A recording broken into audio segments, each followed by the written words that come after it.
ज्योति मल्होत्रा को लेकर। देखो, ज्योति मल्होत्रा मामले में कल जेएमआईसी श्री सुनील कुमार जी की कोर्ट में जमानत याचिका दायर की गई थी और आज पुलिस से जवाब मांगा गया था।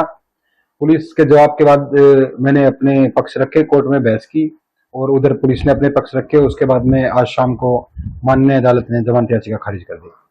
तो आपकी तरफ से क्या पक्ष रखा गया था और पुलिस की तरफ से क्या है? देखो, मेरी तरफ से यही पक्ष रखा गया था कि पहली बात तो जो एफआईआर है जिसके आधार पर ज्योति को अरेस्ट किया गया वो ही अनकॉन्स्टिट्यूशनल है, क्योंकि पूरी एफआईआर के अंदर ये कहा गया है कि ज्योति से पूछताछ की और ज्योति ने ये बताया, ज्योति ने बताया पुलिस को कि वो जासूसी कर रही है। मतलब पुलिस के पास तो कोई इन्फॉर्मेशन ही नहीं, कोई ना कोई जानकारी थी, ज्योति ने ही पुलिस को बताया। तो ये article 20 of Indian constitution act के अगेंस्ट है, क्योंकि इसके तहत पुलिस आपको आपके ही खिलाफ आरोपी नहीं बना सकती और ये इंडियन एविडेंस एक्ट और भारतीय साक्ष्य अधिनियम के तहत इसकी स्टेटमेंट की कोई वैल्यू नहीं है। तो पहली बात तो मैंने एफआईआर पे सवाल उठाए गए।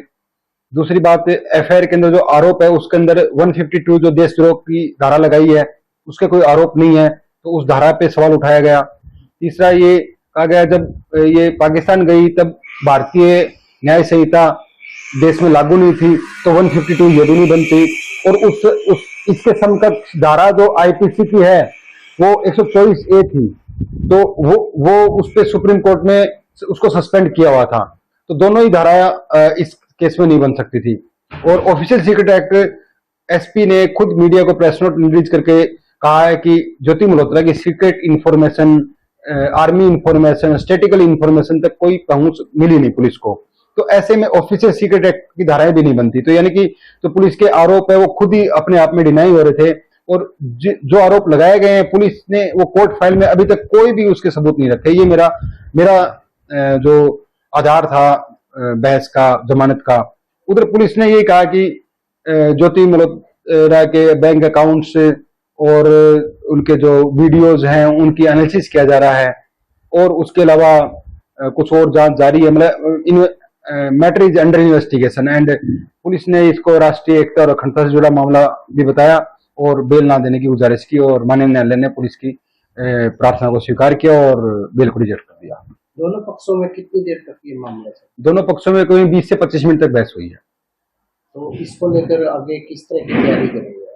अब हम सबसे पहले तो जो हमारी बेल डिक्लाइन हुई है उसका ऑर्डर लेंगे, क्योंकि वो स्पीकिंग ऑर्डर होता है।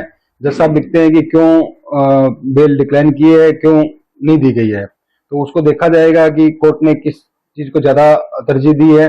उसके बाद में हम अगली डिस्ट्रिक्ट कोर्ट के लिए बेल की तैयारी करेंगे और देखेंगे। जो पुलिस ने कोर्ट में कागजात पेश किए हैं तो उनमें क्या लगता है? पुलिस के जो कोर्ट में कागजात है उसमें सिर्फ और सिर्फ दावे हैं, कागजात नहीं है। उसमें सिर्फ दावे हैं कि इनके पीआईएस तक संबंध, वो क्या नाम, बातचीत हुई है। मतलब वो पीओआईज है कौन और कैसे हैं वो और किस तरह पुलिस स्टेब्लिश कर रही है कि पीओआईज है, वो अभी तक कोई कागजात ऐसे नहीं है। तो इनकी जो न्यायिक हिरासत है वो कब तक है? वो 23 जून तक न्यायिक हिरासत है ज्योति मल्होत्रा की।